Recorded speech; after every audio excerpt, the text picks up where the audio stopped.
It began with a whisper through static.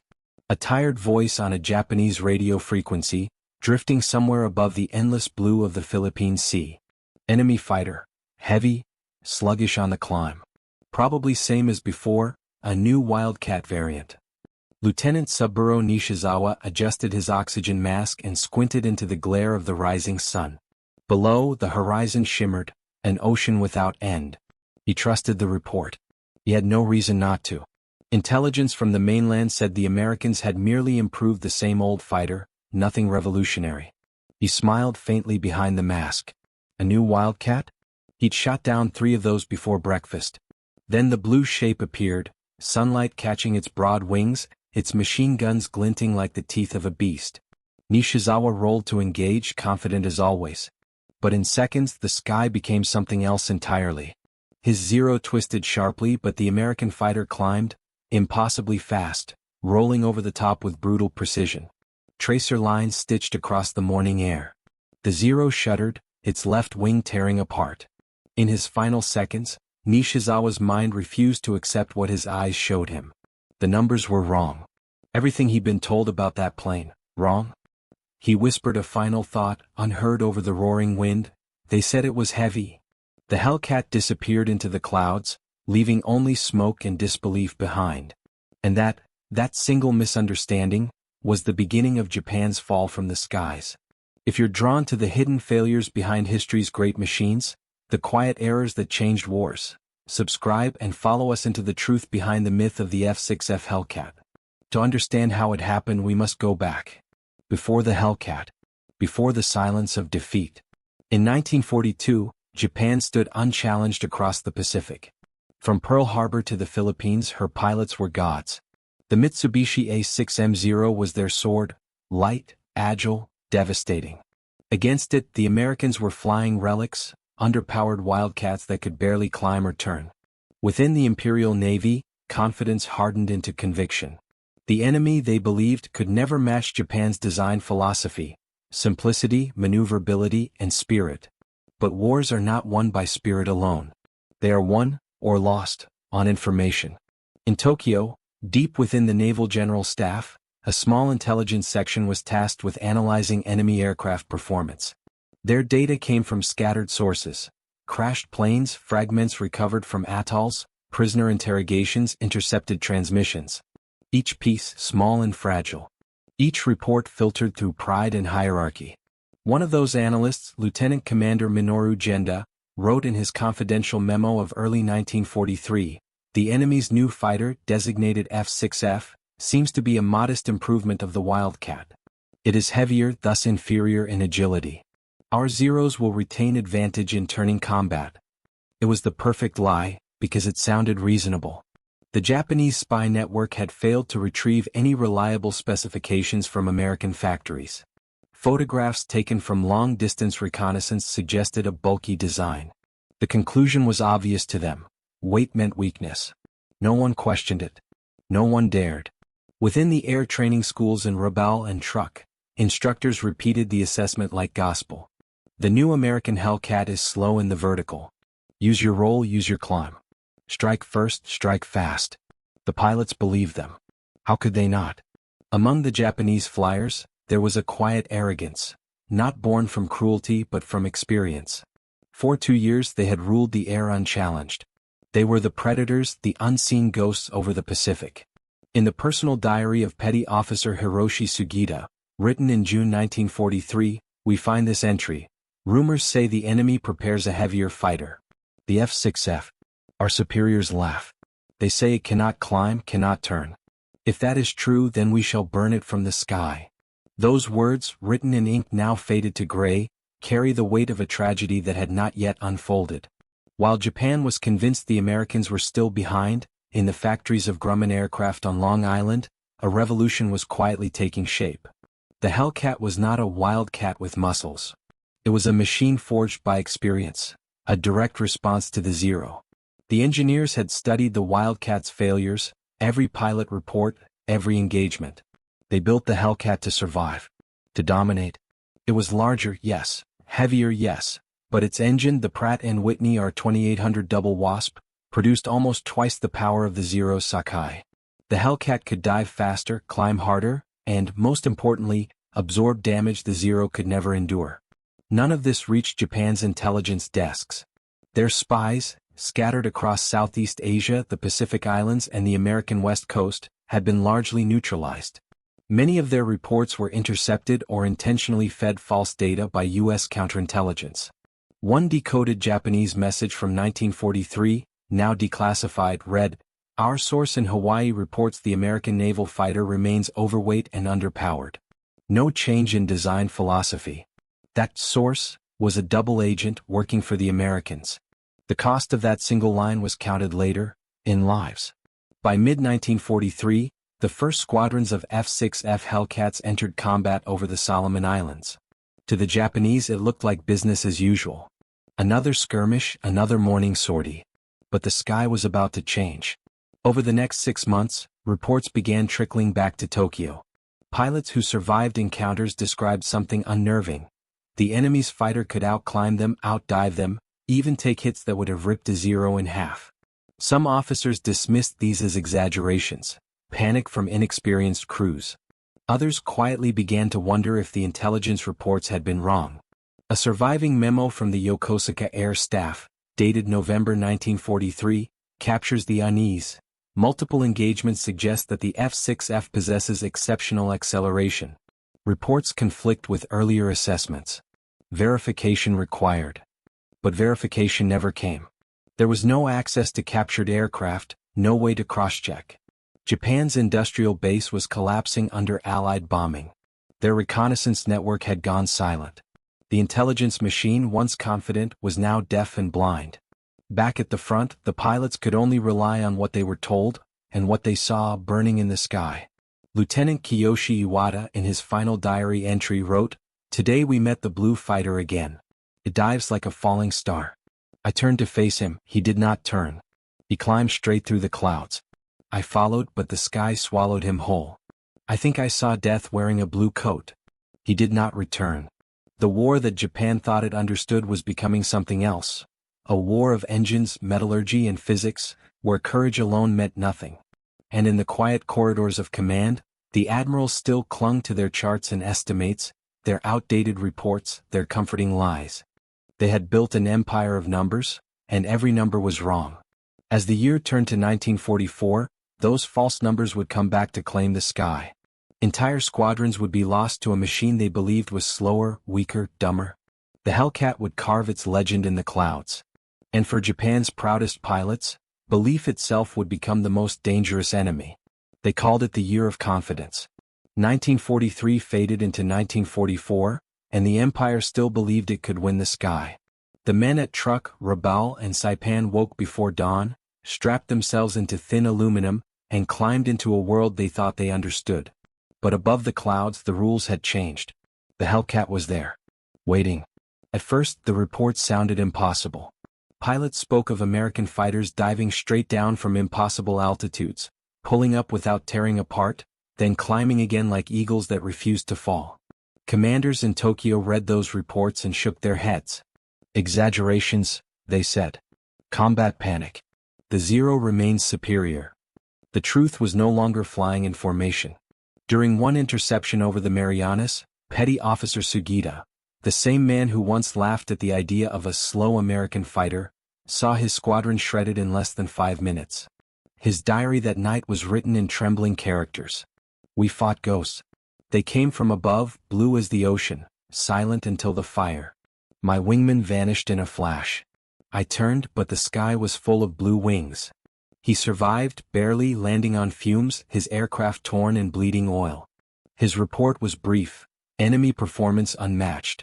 Recommend re-evaluation of intelligence." The report was stamped, filed, and forgotten.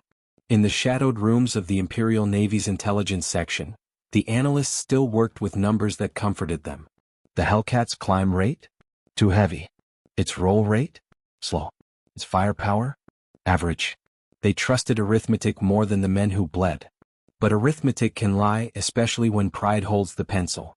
Across the ocean, American pilots were learning something else. That the Hellcat was forgiving. It could take punishment and still fly home. It could outdive anything Japan had. and it was turning ordinary boys into killers. Commander David McCampbell of VF-15 would later recall, "The Hellcat wasn't pretty, but it saved my life every time." He and others like him turned the tide without ever realizing how blind their enemies truly were. Back in Japan, radio operators transcribed intercepted Allied broadcasts. They heard the chatter, voices of confidence, laughter between sorties, American slang that carried across frequencies like echoes of another world. Hellcats forming up. Angels 20. Time to hunt. The Japanese officers dismissed it as propaganda. "Americans bluff," one said. "Their arrogance will destroy them." But it wasn't arrogance. It was momentum. In June 1944, the Battle of the Philippine Sea began. The Japanese called it Operation Ago, a decisive strike to crush the American fleet. Over 500 aircraft lifted from carriers and island bases, Zeros, Judas, Kates, all guided by intelligence that said the new American fighter was clumsy.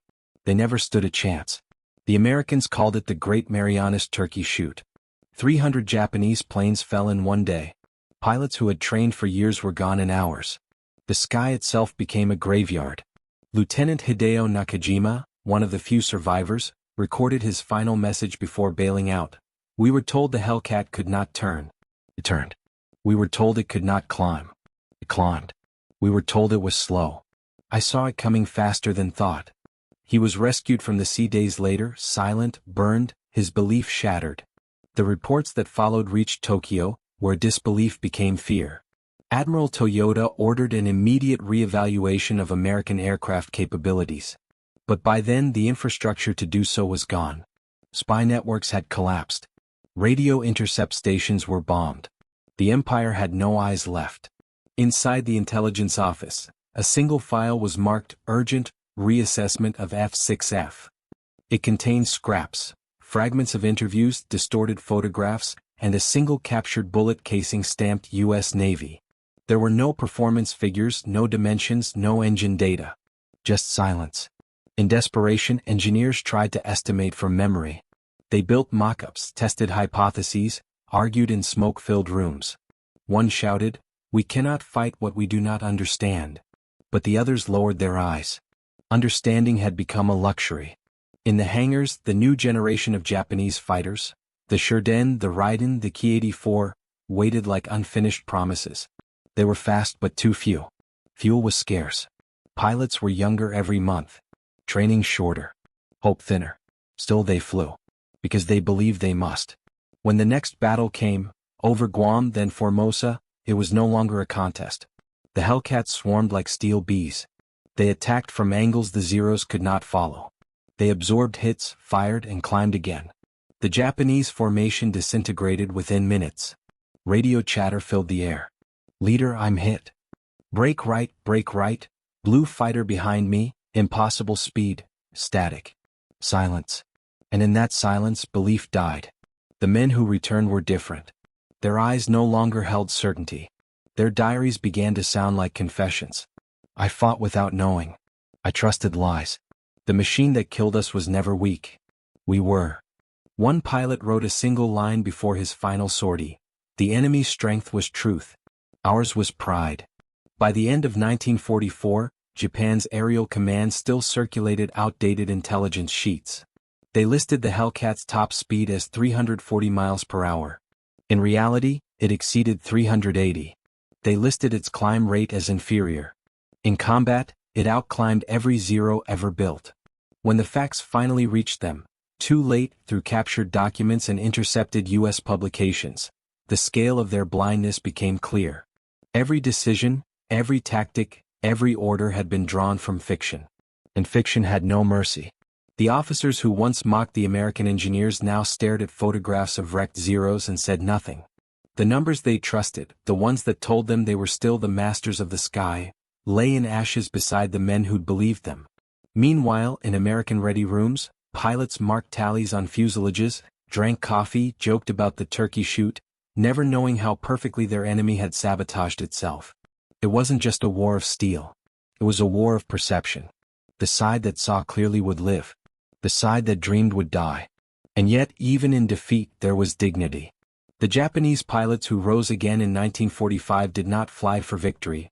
They flew for honor, for memory, for the belief that courage still mattered even when truth had been lost. They faced the Hellcat not as equals, but as ghosts of a vanished era, swallowed by a new kind of war, one born of data, engines, and cold precision. In the end, it wasn't the Hellcat that destroyed Japan's air arm. It was the illusion that it could not. The wrong numbers killed faster than bullets. To this day, in archives buried beneath dust and time, those false reports remain, stamped, signed, and filed as truth. And in the margin of one, a handwritten note, probably from an exhausted analyst in 1944. Perhaps, we were mistaken. That note is the last honest sentence the Empire ever wrote about the sky. They called it loyalty, but it was blindness.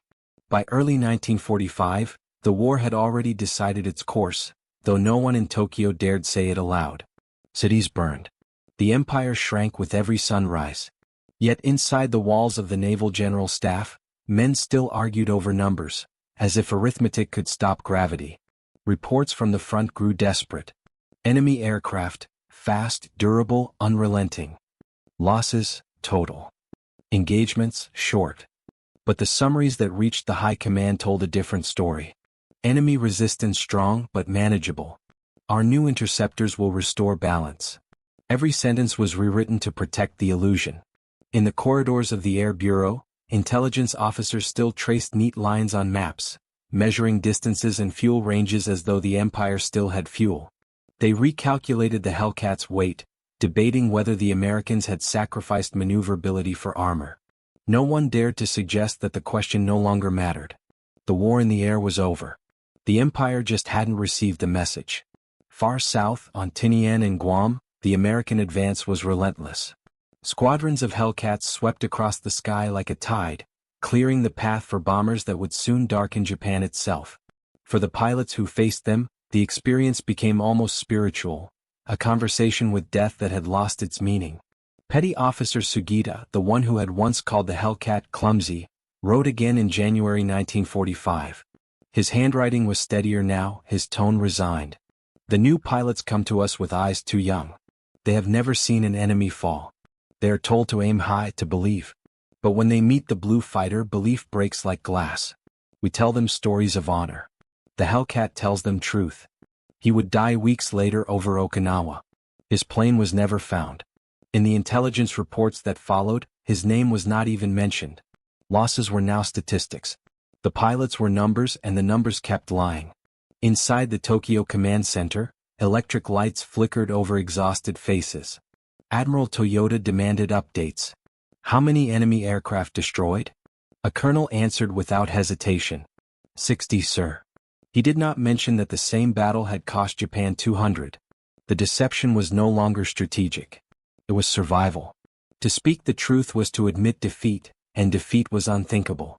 In a small office on the outskirts of Yokosuka, an engineer named Lieutenant Kuroiwa stared at photographs smuggled from the front. He compared the Hellcat's fuselage to fragments of wreckage recovered from the ocean. The differences were stark. The metal was thicker. The rivets denser. The propeller longer. The engine, enormous. He whispered to his assistant, "We've been fighting a monster, not a machine." They filed their report under technical observation. It was never read. For the pilots, the illusion became ritual. They were told the Empire would unleash a new aircraft soon. The Shidenkai, the Violet Lightning, capable of matching the Hellcat in speed and climb. They waited, trained, dreamed. But fuel shortages grounded most of them before they ever flew. The few who did meet the enemy discovered that the myth of the Hellcat's inferiority had outlived the men who invented it. The reality was cold, absolute. The American pilots flew with radar, radio coordination, and training that turned every dogfight into a calculation. The Japanese flew with hope. Hope was not a weapon. Over the China Sea, Lieutenant Harada led his flight of 4 Shidenkais into combat for the first time. "Remember," he told his men through the radio, "the Hellcat cannot turn tightly. Use your roll, keep your speed." His voice was steady. The belief still lingered. Within minutes, all 4 planes were gone.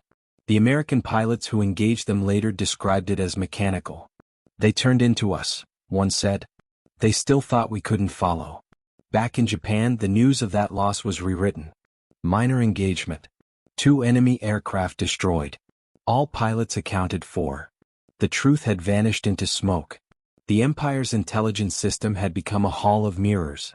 Every report was an echo of a lie. The men who created it no longer knew where the fiction ended. Pride had fused with fear. The result was paralysis. In February 1945, the Americans reached Iwo Jima. For the first time, the war was visible from Japan's horizon. Pilots watched black plumes rise from the sea and knew what it meant. The Hellcats were there again, covering bombers, striking at airfields, escorting ships that now sat less than 1,000 kilometers from Tokyo. At dawn, Japanese pilots climbed to meet them. Radio chatter was brief. Altitude 16,000. Contact ahead. Many Hellcats. Pause. Too many. They fought anyway.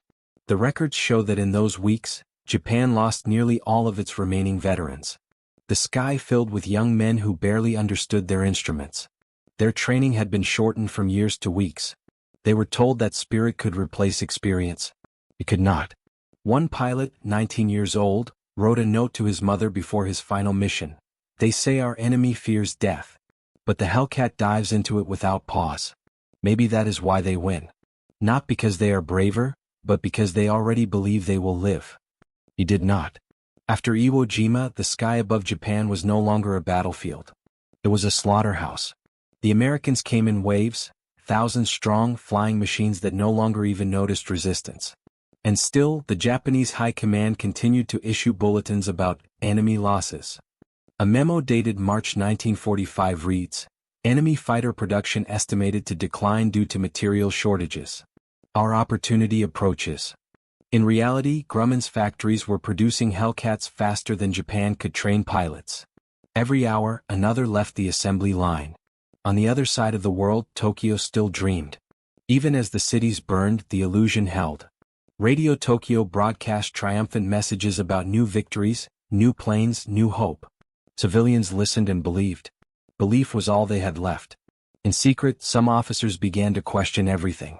A small group of intelligence analysts, led by Lieutenant Kuroiwa, the same engineer who had called the Hellcat a monster, compiled a report titled Assessment of Enemy Air Superiority. It concluded with a single sentence, "Our data is obsolete. We have been fighting shadows."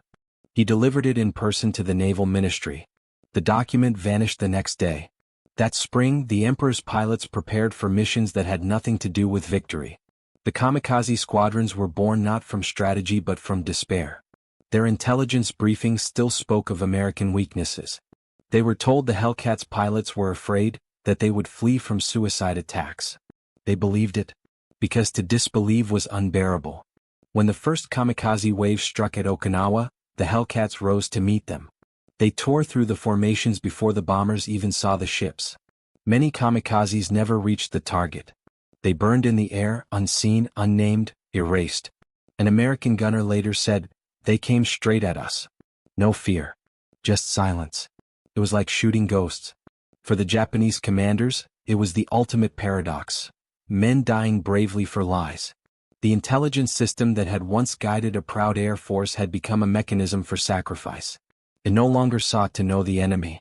It only sought to maintain faith. Inside a bunker near Tokyo Bay, a senior officer addressed his remaining staff. "The Americans think numbers win wars. They are wrong. Spirit decides."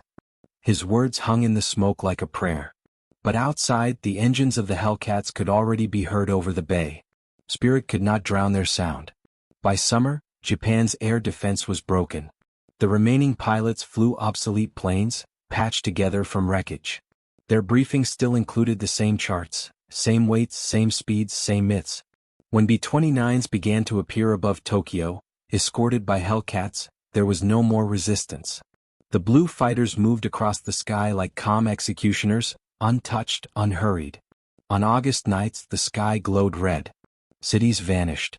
The intelligence department, once the brain of the empire, became another ruin. Its files burned in the bombings, the false numbers turning to ash, almost poetic as if the lies themselves were being erased. Among the ashes, a charred notebook was later found by an American soldier. Inside, in fractured handwriting, one sentence survived: "The sky was never ours." No one knows who wrote it. After the surrender, the Americans cataloged Japan's surviving documents. Among them were dozens of intelligence assessments, all confidently stating that the F6F Hellcat was slow, heavy, and poorly suited for dogfights. One American officer laughed, then stopped, realizing what those words had cost. In the end, Japan had not been defeated by lack of courage or skill. It had been defeated by misinformation, by a system that valued loyalty over truth. The men who built that system could not see that faith without knowledge is not strength. It is blindness. And blindness has no wings. Years later, historians would call it one of the greatest intelligence failures in aviation history. But for the men who lived it, there were no words grand enough. There were only memories of blue silhouettes in the sun, and the echo of radio static saying again and again, "The enemy is heavy. The enemy is slow." The enemy was not. The Hellcat flew higher, faster, stronger, a symbol not just of technology but of a nation that listened to its data, not its pride. It was proof that the truth, once seen clearly, becomes a weapon more powerful than any bullet. And as the smoke cleared from the Pacific, one fact remained unshakable. Japan had not lost to the Hellcat's guns. It had lost to its own silence. When the war ended, Japan was a shadow. Its cities lay in ruin. The sea that once carried the empire's dreams now carried its ashes.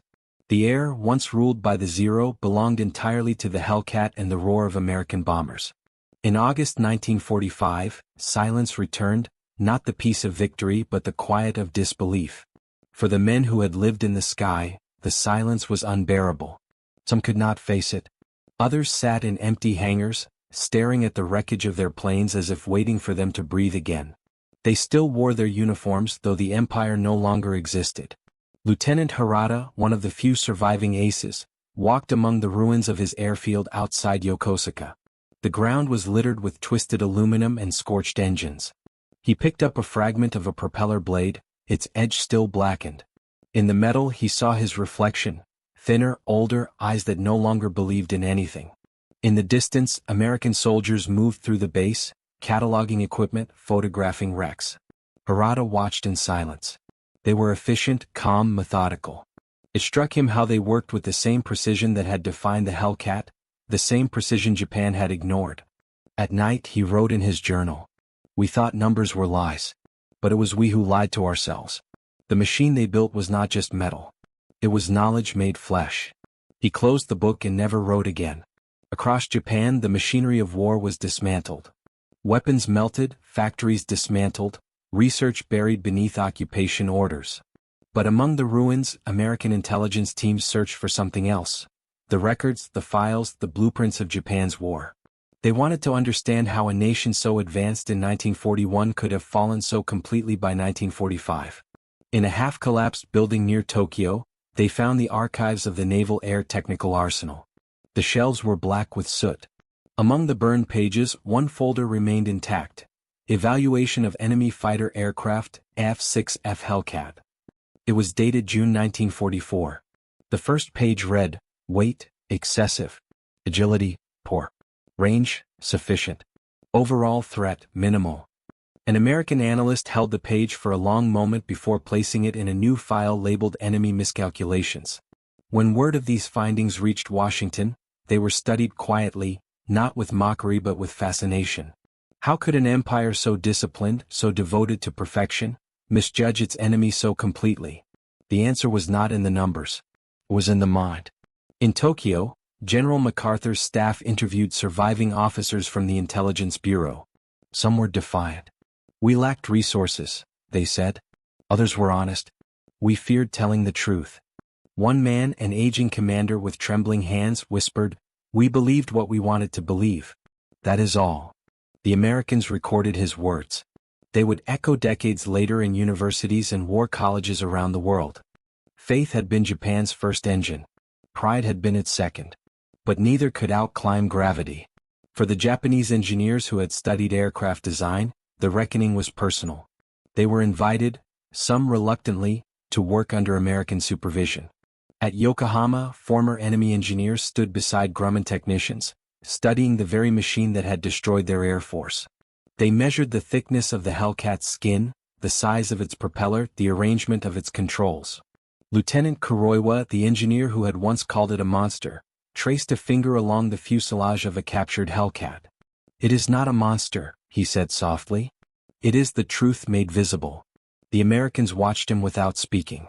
In his notebook he wrote one line, "This is what happens when numbers are honest." He would later become part of Japan's post-war aviation industry, helping design aircraft that would never again serve an empire. When asked years later about his memories of the Hellcat, he said, "It taught us humility. It forced us to listen to facts, not dreams." The same humility spread quietly through the country. The myth of the invincible pilot was replaced by something simpler: the need to learn. Schools reopened. Universities taught science with new urgency. The sky that had once been a battlefield became a classroom. But for the pilots who had survived, learning could not erase memory. They dreamed of blue wings and burning air. They remembered the voices on the radio, the lies that had sounded like faith. One of them, a veteran named Okabe, spoke years later to a historian. "When I first saw a Hellcat up close after the war, I realized how blind we had been. It was not the machine's power that defeated us. It was the calm of its creation. We fought with emotion. They fought with reason." Reason, he said, was the quietest weapon in the world. In Washington, military analysts drew their own lessons. They understood that the battle over the Pacific had not just been a war of steel and oil, it had been a war of information. The Japanese had built a perfect myth. The Americans had built a perfect file. The result had been inevitable. To prevent such blindness again, the Americans restructured their intelligence systems, uniting analysis and field data under one command. The seeds of modern intelligence agencies were planted in the ashes of those mistakes. Meanwhile, Japan began its own transformation. The same people who had built warplanes now built cameras, radios, and engines. Knowledge became their new empire. Accuracy their new faith. The lessons learned from the failure of the Hellcat reports were never spoken in public. But they shaped a generation that would never again trust illusion over fact. Still, in the quiet corners of history there remained the human cost. The men who had flown, believing the numbers that betrayed them. In old age they gathered in small reunions, drinking tea, their conversations soft, full of pauses. They no longer spoke of victory or defeat. Only of distance. The distance between what they were told and what they saw. One evening in 1962, a group of these veterans visited an American air base where a restored Hellcat stood on display. The curator invited them closer. The old men approached slowly, their faces unreadable. One reached out and touched the wing. "So heavy," he murmured. The others nodded. "Yes," another said, "but it flew." For a moment, the hangar was silent except for the ticking of cooling metal. They stood together, former enemies, now only men, and looked at the machine that had ended their world. And in that silence there was something like understanding. The Hellcat was not just an airplane. It was the shape of reality. Reality does not forgive. In the following decades, the legend of the Zero would be reborn in books and films, celebrated for its grace, its speed, its beauty. But in the shadows of that legend, the Hellcat remained, unglamorous, blunt, unstoppable, the instrument of truth. And somewhere, in a forgotten drawer in the Defense Ministry archives, the old intelligence report still rests. Its pages yellowed, its numbers faded, but its lesson eternal. It begins with certainty. It ends with silence. History, when read closely, is not a story of heroes and villains. It is a story of perception. The men who win are not always braver. They are the ones who see clearly. The Hellcat flew on the side of clarity. The empire fell on the side of faith. And in that contrast lies the most painful truth of all. A lie, believed deeply enough, can feel like honor, until the moment it meets reality. The sky over Japan is quiet now. The roar of engines that once shook the islands has faded into memory. The airfields that once sent young men toward eternity are overgrown with grass. The war has become a story told by voices that tremble with age. And yet, the lesson of that war still hangs above the Pacific, invisible but unforgotten. In museums across both nations, the Zero and the Hellcat stand side by side. One elegant and light, a machine of grace. The other broad and unyielding, a machine of power. Visitors walk between them in silence, reading plaques, studying wings, not knowing that between these two machines lies a story not of steel but of vision. It is said that every war is fought 3 times. Once in the hearts of men, once in the field, and once in memory. The Japanese lost all 3, but it was the last one they learned from. When historians read the diaries of the fallen pilots, They found no hatred, no rage. Only confusion. The words of young men who could not understand how courage had failed them. We flew as we were told. We believed what we were told. But the sky did not believe us. That line became a refrain, quoted by teachers, written in textbooks, whispered by veterans to their grandchildren. It became Japan's quiet apology to itself. The Americans, too, carried their own reflections. Many Hellcat pilots admitted they never knew what their enemies had been told. They never understood that each victory had been over a man flying with false instructions, guided by numbers that had betrayed him. "We thought they were fearless," one American pilot said. "We never realized they were blind." War always divides, but truth connects. After the war, when the world tried to rebuild from ruin, Japan and the United States found themselves in an unexpected alliance. Two nations once locked in mortal combat, now bound by necessity and respect. The knowledge that had once destroyed now began to heal. Together they built aircraft, shared research, taught each other the language of precision. In this new age, the word intelligence no longer meant espionage alone. It meant the courage to see. For Japan, that courage took many forms. In classrooms, students learned physics instead of propaganda.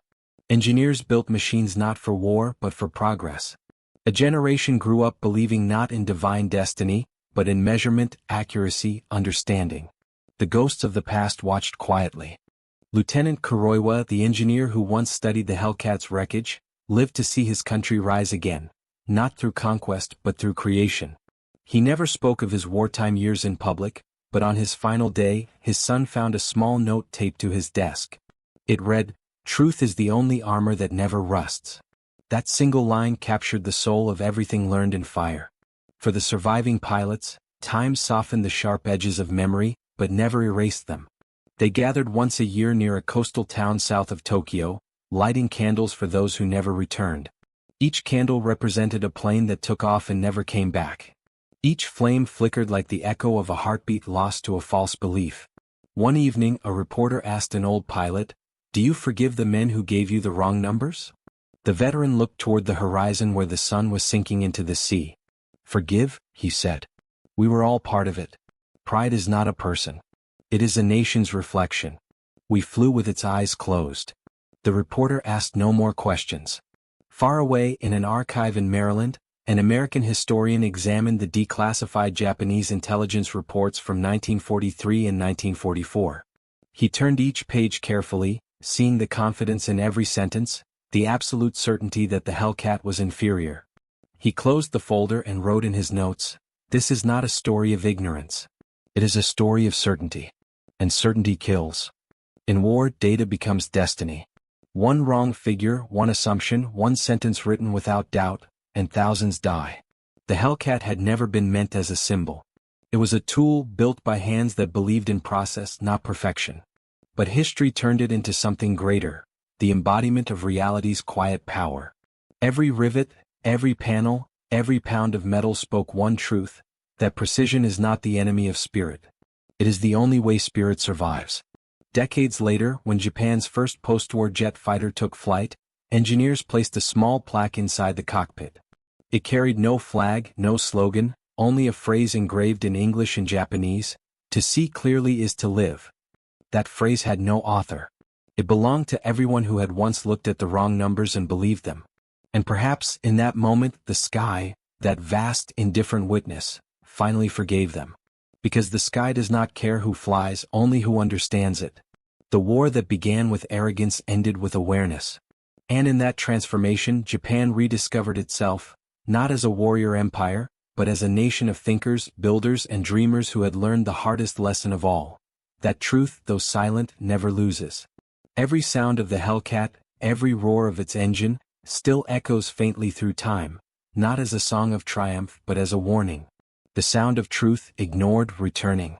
Somewhere, in a forgotten field, the rusted skeleton of a Zero lies half buried beneath wild grass. Its metal is cracked, its paint long faded. Beside it, a small tag, barely readable, carries a date, 1944. A boy's name. And nothing else. The wind moves through the cockpit like breath through an empty chest. And if one listens closely, through the hum of distant waves, it almost sounds like a whisper. They said it was heavy. The whisper fades, carried out to sea. And above that endless water, blue, calm, merciless, the truth still flies. The lesson endures, carried not by nations but by minds. That no matter how strong the faith, how noble the cause, or how proud the heart, a lie will always fall faster than the truth can climb. The Hellcat climbed. The empire fell. And in the silence that followed, humanity learned once more that the greatest enemy is never the one we fight, but the one we refuse to see. If you believe that history's truest stories are not the ones written in victory, but the ones whispered in defeat, subscribe for more.